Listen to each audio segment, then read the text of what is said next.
स्वतः टार्गेट म्हणजे आपण स्वतःला कशा प्रकारे टार्गेट दिलं पाहिजे. मेन म्हणजे आपण दुसऱ्याला टार्गेट नाही करायचं, आपण स्वतःला एक टार्गेट ठेवायचं आणि आपण पुढे जात राहायचं. तर ज्यावेळेस आम्ही इव्हेंटला जात होतो, तर जे काही तिथं जे मॅनेजमेंटला असतात त्यांनी एक रॅन्डम रॅप लावलं होतं.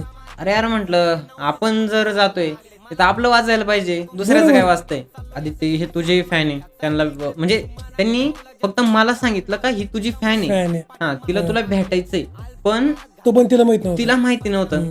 तिथं तू म्हणे की टेक्निकल गुरुजींना माहिती शिकवायला लागला बरोबर होता. बरोबर. मी कायम पॅक असतो, मी बरोबर. पॅकच असतो. धूळ आपल्या रस्त्यांची, ते कारण मेन आहे. जवळ पण फेमस पण ना. ते तिच्या समोर आलो आणि ते मास्क काढलं.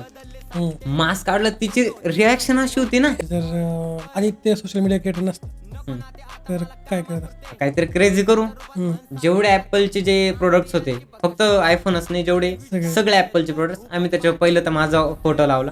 त्याच्यानंतर जे वरती ठेवलेले होते त्याच्या सगळ्याला एका सिरीला कनेक्ट केलं, एकदाच कमांड देऊन टाकली आणि सगळ्याच्या सोबत गाणं लागलं. पूर्ण बीकेसी मध्ये फक्त स्वतः टार्गेट चालू होतं. तिथं गेलो आणि मॅडम सर सगळे बसलेले होते मेन स्टेजवर. माझी एंट्री झाली, सगळे टीचर लोक उठले. मी म्हणलं अरे नका रे, असं करूच नका, तुम्ही शेवटी माझे गुरु आहे.